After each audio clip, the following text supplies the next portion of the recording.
Bismillahirrahmanirrahim. Assalamualaikum warahmatullahi wabarakatuh. Bismillahirrahmanirrahim. Wassalatu wassalamu ala rasulillah. La hawla wa la quwata illa billah. Asyhadu an la ilaha illallah wa asyhadu anna muhammadan abduhu wa rasuluhu wa khaliluhu wa la nabiyya ba'da. Allahumma sholli ala sayyidina Muhammad wa ala ali sayyidina Muhammad. Jangan lupa teman-teman, selalu dawamkan sholawat, karena sholawat itu luar biasa lahir batin, ya, mendinginkan perasaan kita, kemudian mencerdaskan pikiran kita. Selalu istiqomahkan sholawat, insya Allah barokah manfaat. Terima kasih saya ucapkan buat teman-teman yang selalu stay di channel saya, yang selalu support channel ini, dan bahkan selalu share video-video yang saya upload dengan niatan berbagi manfaat untuk orang banyak. Insya Allah kalau ada satu yang berhasil karena sebab keilmuannya, itu bukan saya saja yang akan dinilai baik atau mendapatkan nilai kebaikan, tentunya Anda yang membagikan video yang saya upload. Baik teman-teman, kali ini saya akan sharing lah ya, terkhusus buat teman-teman yang sudah praktek ilmu tentang keilmuan the law of attraction atau hukum tarik menarik yang gagal. Sebenarnya disebabkan apa? Saya akan jelaskan di video kali ini, atau saya coba akan kemas dengan pemahaman yang sangat-sangat simpel dan sederhana, sehingga kamu bisa tersadar dan mudah untuk memahami keilmuannya. Namun sebelum itu, saya ingin informasikan buat kamu semuanya, saya adakan seminar, ya, seminar online dengan tema bagaimana caranya bisa melunasi hutang secara ajaib melalui jalur langit atau ikhtiar langit. Kita nggak tahu keajaiban itu kita dapat dari mana. Kita nggak akan pernah tahu. Meskipun kita tahu keajaiban itu datang, tentunya ada sebab. Mungkin sebab ilmu dan mungkin sebab kesadaran, ya, sebab diri kita sadar. Nah, untuk mendapatkan ilmu dan sadar itu perlu ikhtiar. Oleh karena itu saya mengajak kamu semuanya untuk menghadiri seminar yang saya adakan, seminar online tanggal 2 Juni, ya, dengan infak sebahagianya. Saya bantu kamu untuk memudahkan kamu untuk mendapatkan pembelajaran keilmuannya. Tanggal 2 Juni. Jadi segera daftarkan diri kamu. Untuk pendaftarannya langsung hubungi nomor WA-nya Mas Roni. Dan yang kedua yaitu seminar offline. Bertemu saya langsung. Saya adakan di Yogyakarta, di Kaliurang tepatnya, ya. Tanggal 16, 17, 18 Juni. 3 hari 2 malam bersama saya di acara yang saya adakan, yaitu Spiritual Abundance Bootcamp, ya, secara spiritual dengan konsep bootcamp. Jadi segera hadiri, karena di sana kamu akan mendapatkan banyak banget manfaatnya. Saya akan tuang semuanya yang ada di kepala saya di seminar yang saya adakan. Tentunya yang pertama, kamu pasti akan mendapatkan terapi dari saya, penyembuhan luka batin, kemudian terapi mental block itu pasti yang menghalangi kita menjadi manusia yang lebih berlimpah. Kemudian di sana kamu akan mendapatkan banyak program terapi bawah sadar, ya, program keberlimpahan. Jadi segera daftarkan diri kamu. Untuk mendaftarannya langsung hubungi nomor WA-nya Mas Roni. Baik teman-teman, video kali ini atau pembahasan kali ini kita buat enjoy, kita buat relax. Dengarkan dengan baik. Kalau ada kesadaran di sana, langsung tarik nafas, buang nafas. Alhamdulillah. Pertanyaan dulu dari saya. Dari sekian lamanya Anda belajar tentang loa, baik di channel saya ataupun di channel orang lain yang membahas dengan topik yang sama, yaitu tentang the law of attraction, gimana? Apa sudah berhasil? Saya dengan tidak bermaksud untuk mengecilkan hati, tapi saya juga nanti akan berikan solusi. Kalau saya lihat, saya perhatikan, dan saya analisa secara random, ya, saya lihat sedikit banget orang yang berhasil mempraktekkan ilmu loa. Tentunya banyak sebab. Bisa karena tidak paham ilmunya sehingga tidak tahu harus mulai dari mana. Atau tidak sadar, ya, tidak sadar ternyata di dalam diri kita, dalam diri Anda, memang masih banyak kerikil-kerikil yang menghalangi kamu bisa sampai di titik yang kamu inginkan. Jadi ada banyak sebab sebenarnya, faktornya banyak. Kenapa tadi saya katakan sedikit dari banyaknya orang yang katanya memahami loa, tetapi tidak semuanya berhasil. Nggak ada salahnya kita riset, kita pelajari, nggak ada salahnya. Nah, menurut saya tadi yang saya sampaikan itu sebabnya. Sekarang bagaimana caranya agar ilmu ini mudah dipahami? Gini, saya coba akan sampaikan dengan pemahaman yang sangat-sangat sederhana. Saya akan gunakan bahasa dapur. Ya, saya akan gunakan bahasa keseharian kita yang sering kamu dengar. Kita bicara yang gagal ya. Kegagalan itu biasanya karena tidak sadar dia memiliki keinginan nih ya. Tetapi dia tidak tahu atau tidak sadar bahwa yang ada di dalam hatinya itu tidak sama dengan apa yang dia inginkan. Nah, tidak sama ya, dalam artian begini. Karena keilmuannya atau realitanya bahkan yang sering terwujud itu adalah apa yang paling dominan di dalam hati kita, yang paling banyak. Even ketika saya berikan contoh begini, katakanlah kamu berdoa ingin mobil, contoh ini ya, tetapi yang ada di dalam bawah sadarmu itu bukan mobil, ya bukan mobil. Jadi yang terjadi, yang terwujud adalah ya apa yang paling dominan dalam hati kamu itu. Sehingga kamu nggak bisa dapat mobil. Sederhana toh? Artinya yang terwujud, ini kepastiannya. Yang terwujud adalah apa yang paling banyak di dalam hati kamu. Dengan kata lain, data apa yang selama ini ada dalam hati kamu.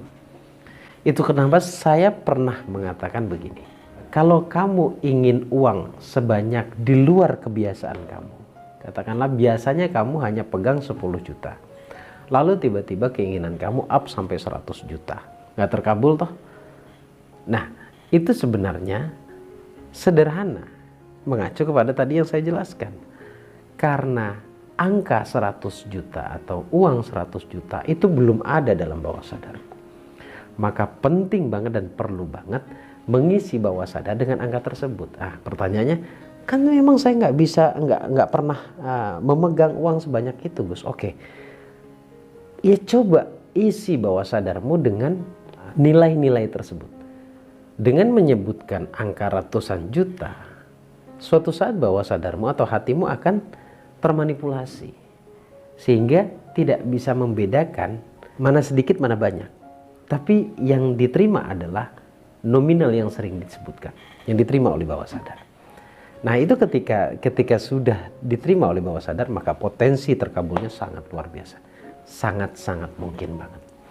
Oke, nah cuma di luar itu semuanya, itu masih bicara luarnya lah. Ya. Masih bicara luarnya tentang loa.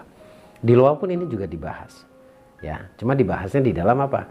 Di dalam pemahaman dunia pikiran sadar, pikiran bawah sadar. Tadi saya berikan gambaran yang sangat sederhana, sama sebenarnya. Ya, saya sebut bawah sadar, katakanlah hati lah bahasa keseharian kita. Jadi sekarang kamu punya PR untuk mengisi bawah sadarmu atau hatimu dengan objek atau benda atau apapun itu yang kamu inginkan. Melihat, mendengar, merasakan, basicnya seperti itu. Oke, nah di luar itu lagi, yaitu tentang kesiapan kita. Nah, ini yang menarik yang mau saya bahas. Kesiapan yang dimaksud itu apa sih sebenarnya? Apakah hanya dengan mengatakan saya siap, saya layak, saya pantas, maka itu akan menjadi kesiapan yang hakiki? Tidak. Bahkan ya, ini kita masuk kepada ilmu yang lebih dalam daripada kulitnya. Kulit yang saya maksud adalah mengucapkan apapun itu bentuknya. Dengan kata lain, definisinya adalah afirmasi. Tapi sebenarnya kalau bicara esensinya, tidak penting apa yang kamu katakan. Tapi pentingnya itu diletakkan pada perasaan kamu. Jadi kalau kamu hanya mengatakan saya siap, saya layak, saya pantas, oke lah, oke. Cuma pertanyaannya, sejauh mana kamu merasakan itu? Kesiapan, kelayakan, kepantasan itu bukan kita yang menilai. Ya. Siap atau tidak, layak atau tidak, pantas atau tidak, itu yang akan menilai nanti Allah. Tepatnya di bagian kita sebagai manusia adalah mempersiapkan diri, melayakkan diri, memantaskan diri, tentunya sesuai dengan apa yang kamu inginkan. Contoh, maksudnya begini, kamu ingin memantaskan diri, kamu lihat, kalau kamu mendapatkan yang kamu inginkan, apa yang akan kamu lakukan? Tanya dalam perasaanmu, pantas tidak kamu mendapatkan itu? Ini butuh kepercayaan diri. Kemudian, pantas tidak kamu menjadi sesuai yang kamu inginkan? Layak tidak kamu menjadi sesuai yang kamu inginkan? Layak tidak kamu mendapatkan yang kamu inginkan? Oke, contoh, ingin punya mobil, tapi dalam hati masih merasa, kayaknya saya nggak pantas punya mobil. Saya kan nggak bisa nyetir. Saya kan begini dan begitu, banyak banget alasannya.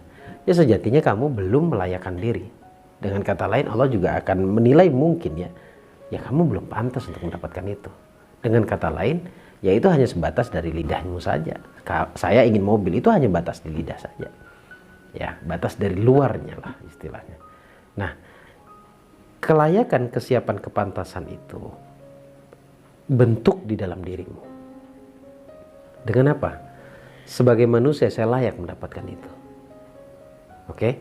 Sebagai manusia saya pantas mendapatkan itu. Dan saya siap untuk mendapatkan itu. Nah, berlakulah seperti orang yang memang sudah memiliki itu. Contoh tadi mobil. Kamu ingin punya mobil. Kamu sudah harus menyesuaikan diri. Kalau kamu punya mobil, kamu akan gimana? Gitu. Perasaan layak juga. Ketika saya punya mobil, saya akan seperti ini. Tapi yang baik. Lalu feel-nya muncul, saya siap untuk mendapatkan ini. Artinya bentuk dulu di dalam diri kita keberlimpahan, kelayakan, kepantasan, dan kesiapan. Kalau kita sudah merasa, saya layak nih, udah layak saya dapat, pantas saya ini, saya siap udah gitu. Percaya diri. Ya, itu pun cuma untuk menunjukkan kepada dirimu sendiri. Jadi tidak perlu menunjukkan kepada orang lain. Jadi artinya di sini kepercayaan diri dari dalam diri yang sebenar-benarnya di dalam sini, di jiwa kita, itulah yang disebut dengan kelayakan, kepantasan, dan kesiapan. Nah, ketika kamu sudah melayakkan diri, Allah akan berikan. Seperti yang sudah saya alami dan yang sudah dialami oleh banyaknya peserta, sesimpel itu. Jadi kalau kamu merasa siap, layak, dan pantas, untuk bahagia, maka hatimu sudah bahagia. Artinya, kalau mau bahagia berarti sesuatu yang menyedihkan kamu sudah membuangnya. Jadi ukuran kelayakan, kepantasan, kesiapan dari situ.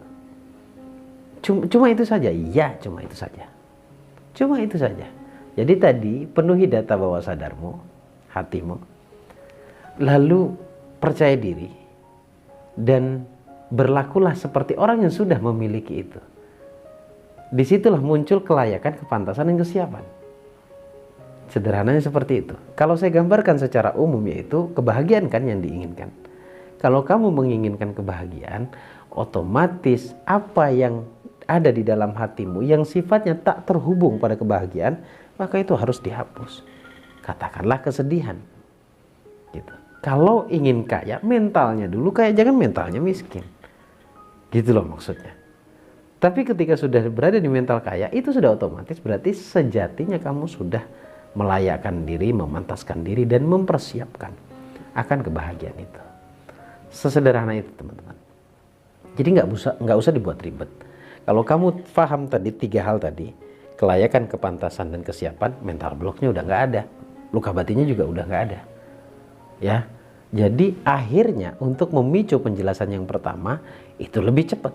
Untuk mempercepat maksud saya, memenuhi data tentang keberlimpahan, tentang yang kamu inginkan, apapun itu yang sifatnya baik. Jadi coba kamu putar ulang video ini, coba kamu simak dan dengarkan baik-baik. Ada ilmu yang dahsyat di sana. By the way, sebenarnya yang saya jelaskan dari awal tadi sampai terakhir ini, itu adalah inti untuk kamu agar kamu bisa praktek, mau judulnya loa atau judulnya spiritual. Sederhana. Semoga bermanfaat. Silahkan praktekkan. Saya Bagus Baraja Al-Fakir. Assalamualaikum warahmatullahi wabarakatuh. Allahumma shalli ala sayyidina Muhammad.